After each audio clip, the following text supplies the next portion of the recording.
أعوذ بالله من الشيطان الرجيم بسم الله الرحمن الرحيم رب اشرح لي صدري ويسر لي أمري واحلل عقدة من لساني يفقهوا قولي بسم الله الرحمن الرحيم الحمد لله رب العالمين الرحمن الرحيم مالك يوم الدين إياك نعبد وإياك نستعين اهدنا الصراط المستقيم صراط الذين أنعمت عليهم غیر المغضوب علیہم ولا الضالین آمین۔ آج ہمارا پہلا درس قرآن ہے، تو انشاءاللہ ہر روز 10 منٹ کی درس قرآن کی کلاس ہوگی، اور اس میں مختصر طور پر قرآن کی تفسیر کو بیان کیا جائے گا۔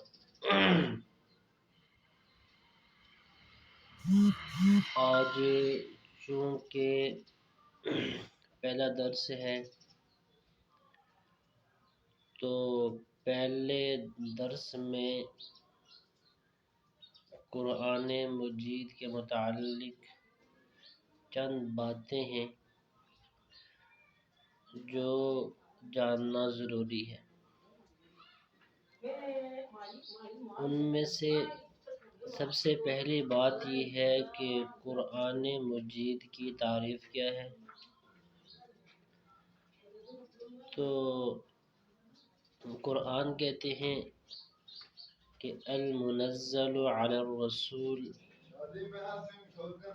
المنقول عنہ نقلا متواترا بلا شبہۃ، کہ قرآن جو ہے وہ اللہ کے نبی صلی اللہ علیہ وسلم پہ نازل ہوا تواتر کے ساتھ اور بغیر کسی شبہ کے۔ تو اس تعریف پر بھی بحث کی جاتی ہے، لیکن آپ کے لیے وہ بحث یہاں مناسب بھی نہیں ہے اور اس کی یہاں پر ضرورت بھی نہیں ہے۔ بس اتنا ہے کہ اس کی تعریف یہ والی ہے کہ یہ قرآن مجید اللہ کے نبی صلی اللہ علیہ وسلم پر نقلا متواترا بلا شبہۃ، ٹھیک ہے، نازل ہوا۔ نمبر 2، تو ایک اشکال ہے جو شروع میں ہی عرض کر دیتا ہوں۔ بعض لوگ اعتراض کرتے ہیں کہ یہ جو قرآن مجید ہے نعوذ باللہ من ذالک یہ اصل قرآن نہیں ہے، کہ اس کے اندر کمی پیشی رہ گئی ہے۔ تو ان کی دلیل یہ ہے کہ وہ کہتے ہیں کہ اللہ قرآن میں فرماتا ہے کہ انا نحن نزلنا الذکر وانا لہ لحافظون، کہ ہم نے اس قرآن کو نازل کیا اور ہم ہی اس کے محافظ ہیں۔ تو وہ کہتے ہیں کہ یہ قرآن محفوظ نہیں ہے، اس آیت سے مراد جو ہے وہ والا قرآن ہے جو آسمان دنیا پر نازل ہوا تھا، کیونکہ قرآن کا نزول 2 مرتبہ ہوا ہے،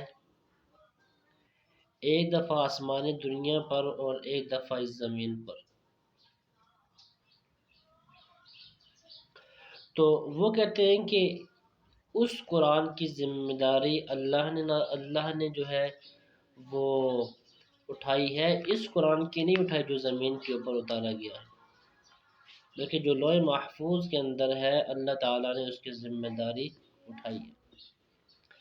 تو یہاں پر ایک علمی جواب ہے کہ انا نحن نزلنا، کہ ہم نے اس قرآن کو نازل کیا۔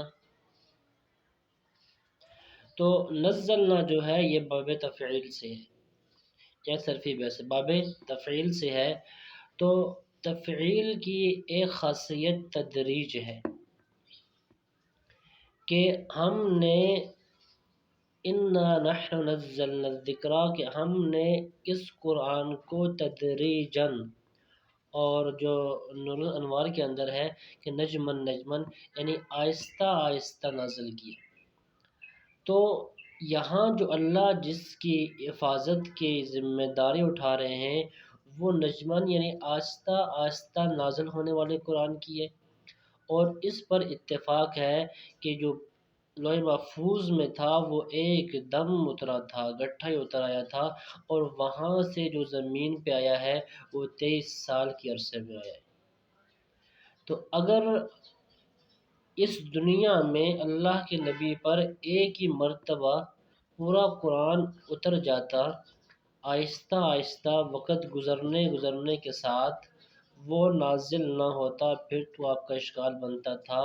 لیکن اللہ نے اس کو آہستہ آہستہ نازل کیا ہے. تو معلوم ہوا کہ اس آیت کا مقصد یہ ہے کہ اللہ اس قرآن کی حفاظت کی ذمہ داری اٹھا رہے ہیں. جو قرآن جو ہے آسمان دنیا سے اس دنیا پر نازل ہوا اور آپ صلی اللہ علیہ وسلم پر نازل ہوا، اس کے بعد صحابہ کرام نے اس کو جمع کیا. تو یہ ہو گئی قرآن کی تعریف. اور اس کا جو نزول تھا کہ اس کا نزول جو ہے وہ 23 سال کے عرصے میں ہوا. پہلی مرتبہ لوح محفوظ میں مکمل نازل ہوا، اور اس کے بعد لوح محفوظ سے اس دنیا میں آہستہ آہستہ نازل ہوا. اور اس پر جو ہے ایک اشکال ہے، اس کا جواب ہے. تو انشاءاللہ کل سے جو ہے سورہ فاتحہ کی تفسیر شروع کریں گے. آج خلاصے کے طور پر قرآن مجید کی تعریف اور اس کی حفاظت پر جو ایک اشکال کیا جاتا ہے اس کا جو جواب ہے اس کو ذہن میں رکھنے کی ضرورت ہے. وآخر دعوانا الحمدللہ رب العالمین.